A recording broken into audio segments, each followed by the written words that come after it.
English education hub में आपका स्वागत है। तो चलिए ले मॉडदाथ्योर की हमारी सीरीज को आगे बढ़ाते हैं, ठीक वहीं से जहां हमने बुक 12 में छोड़ा था। अब तक हमने किंग आर्थर और उनके राउंड टेबल के नाइट्स के बड़े बड़े कारनामे देखे हैं, है ना, जहां लड़ाई, बहादुरी और ताकत ही सब कुछ थी। लेकिन अब बुक 13 में कहानी एक बिल्कुल अलग, एक स्पिरिचुअल मोड़ लेने वाली है। ये एक ऐसी क्वेस्ट की कहानी है, एक ऐसी खोज की जिसे तलवार से नहीं बल्कि दिल की पाकी यानी प्योर हार्ट से जीता जाना था। तो यहाँ एक सवाल है, ऐसी कौन सी परीक्षा हो सकती है जिसमें दुनिया का सबसे महान योद्धा सर लैंसलॉट भी फेल हो जाए? इस वीडियो में हम उसी एक रहस्यमयी खोज की कहानी जानेंगे जिसने राउंड टेबल की किस्मत को आप कह सकते हैं हमेशा के लिए बदल कर रख दिया। तो चलिए इस कहानी में और गहराई से उतरते हैं। कहानी की शुरुआत होती है किंग आर्थर के दरबार कैमेलॉट में। मौका है पेंटेकॉस्ट के महान त्योहार का और शाम का वक्त है। माहौल जश्न का है, पर जल्द ही हवा में एक अजीब सी बेचैनी महसूस होने लगती है। दरबार में एक के बाद एक रहस्यमयी संकेत और भविष्यवाणियां सामने आने लगती हैं, जो इशारा कर रही थी कि कुछ बहुत बड़ा, कुछ अलग होने वाला है। अब देखिए, राउंड टेबल पर एक बहुत खास कुर्सी थी जिसे सीज पेरिलिस कहते थे, जिसका मतलब है खतरनाक कुर्सी। ये कुर्सी हमेशा खाली रहती थी क्योंकि ऐसी मान्यता थी कि अगर कोई अनहोली यानी अपवित्र इंसान इस पर बैठा तो उसकी उसी पल मौत हो जाएगी। पर उस दिन इस कुर्सी पर सोने के अक्षरों में एक भविष्यवाणी लिखी हुई मिली। इसका मतलब था, यहां उसे बैठना चाहिए जो सैंग्रेल को हासिल करेगा। और सैंग्रेल का मतलब है होली ग्रेल, वो पवित्र प्याला जिससे जीसस क्राइस्ट ने अपना आखिरी सफर किया। और ये तो बस पहला चमत्कार था। इसके ठीक बाद दरबार के पास जो नदी बहती थी, उसमें एक और हैरान कर देने वाला नजारा दिखा।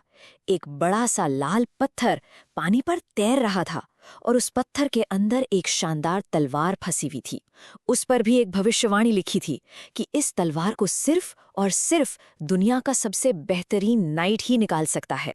अब किंग आर्थर के सबसे भरोसेमंद और ताकतवर नाइट्स में से एक सर गवेन ने आगे बढ़कर तलवार निकालने की कोशिश की, लेकिन वो नाकाम रहे। इससे एक बात तो बिल्कुल साफ हो गई थी, ये परीक्षा जिस्मानी ताकत की नहीं थी। इस तलवार को निकालने के लिए हिम्मत से, ताकत से कुछ ज्यादा चाहिए था। ये एक स्पिरिचुअल टेस्ट था। और तभी दरबार में एक बूढ़ा आदमी एक नौजवान नाइट को लेकर आता है। उस नौजवान का नाम था गैलाहैड। वो बहुत ही हम्बल, बहुत विनम्र था और उसके पास तो अपनी कोई ढाल तक नहीं थी। कोई नहीं जानता था कि वो कौन है, कहाँ से आया है। पर उसके आते ही वो सारी भविष्यवाणियां सच होने लगी। गैलाहैड ने एक एक करके सारे इम्तिहान पास कर लिए। सबसे पहले वो बूढ़ा आदमी उसे सीधे सीज पेरिलिस तक ले गया और गैलाहैड बिना किसी डर के उस पर बैठ गया और उसे कुछ भी नहीं हुआ। पूरा दरबार हैरान रह गया। इसके बाद किंग आर्थर उसे नदी के किनारे ले गए और वहां गैलाहैड ने बड़ी आसानी से, मानो मक्खन से छुरी निकाल रहा हो, उस पत्थर से तलवार खींच ली। अब ये साबित हो चुका था, गैलाहैड ही वो चुना हुआ नाइट था जिसके आने का सबको इंतजार था। उसी शाम जब राउंड टेबल के सभी 150 नाइट्स एक साथ पेंटेकॉस्ट की दावत के लिए बैठे थे, तभी दरबार में एक दैवीय, एक डिवाइन घटना घटी। अचानक जोर की गड़गड़ाहट हुई और सूरज की रोशनी से भी कहीं ज्यादा तेज एक किरण पूरे हॉल में फैल गई। एक सोने का प्याला जो सफेद रेशम से ढका हुआ था, हवा में तैरता हुआ पूरे हॉल से गुजरा। उसे किसी इंसान ने नहीं उठाया हुआ था। हॉल का कोना कोना एक डिवाइन खुशबू से भर गया। और फिर एक चमत्कार हुआ। हर नाइट के सामने उसका पसंदीदा खाना और ड्रिंक अपने आप आ गया, लेकिन कोई भी उस पवित्र प्याले को सीधे तौर पर नहीं देख सका क्योंकि वो ढका हुआ था। और जितनी रहस्यमयी तरीके से वो आया था, उतनी ही रहस्यमयी तरीके से वो चला भी गया। होली ग्रेल के इस चमत्कारिक दर्शन ने सभी नाइट्स को सकते में डाल दिया। वो खुश तो थे, पर इस बात से निराश भी थे कि वो ग्रेल को साफ साफ नहीं देख पाए। और इसी एहसास ने एक ऐसी घटना को जन्म दिया जो राउंड टेबल के भविष्य को हमेशा के लिए बदलने वाली थी। सबसे पहले सर गवेन खड़े हुए। उन्हें लगा कि शायद वो इस दर्शन के लायक नहीं थे, तो उन्होंने जोश में आकर एक कसम खा ली। उन्होंने कहा, मैं होली ग्रेल की खोज में निकलूंगा और 1 साल और 1 दिन तक, या जब तक जरूरी हो तब तक नहीं लौटूंगा, जब तक मैं इसे अपनी आंखों से और ज्यादा साफ साफ न देख लूं। गवेन की इस कसम ने मानो एक लहर पैदा कर दी। एक के बाद एक दरबार में मौजूद सभी 150 नाइट्स ने वही कसम खा ली।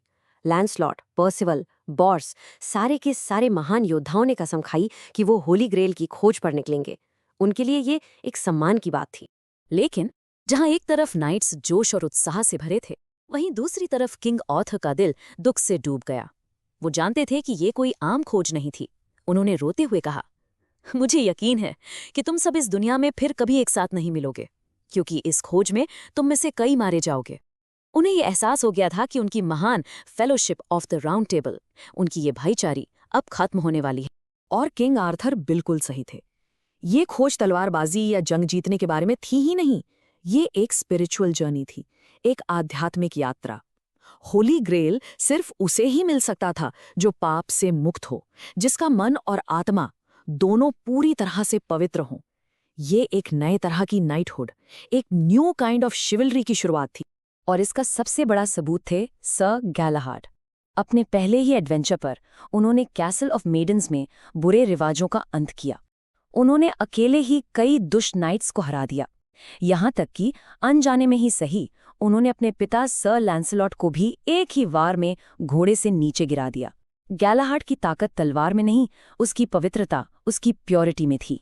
और फिर दूसरी तरफ थे सर लैंसलॉट, दुनिया के सबसे महान नाइट, लेकिन अपने पाप यानी क्वीन ग्विनेवर के साथ अपने अफेयर की वजह से वो इस खोज में बहुत कमजोर पड़ गए।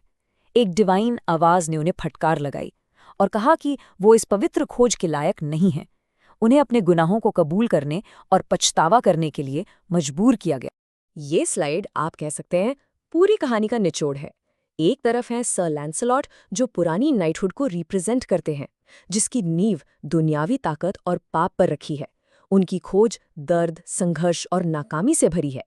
और दूसरी तरफ है उनके ही बेटे सर गैलाहाड, जो नई नाइटहुड के प्रतीक हैं, जिसकी नींव आध्यात्मिक पवित्रता और विश्वास पर है। उनकी सफलता एफर्टलेस है, मानो पहले से तय हो। लैंसलॉट ग्रेल के पास जाने के लायक नहीं है, जबकि गैलाहाड उसे पाने के लिए ही पैदा हुए हैं। तो हम इस कहानी को इस सवाल पर छोड़ते हैं, जब दुनिया के सबसे बेहतरीन नाइट एक पवित्र खोज के लिए कैमेलॉट छोड़कर जाते हैं, तो क्या ये राउंड टेबल की सबसे बड़ी जीत का पल है या फिर उसके अंत की शुरुआत? इस कहानी में आगे क्या होता है ये जानने के लिए और ऐसे ही और भी वीडियोस के लिए हमारे चैनल को सब्सक्राइब जरूर करें। धन्यवाद।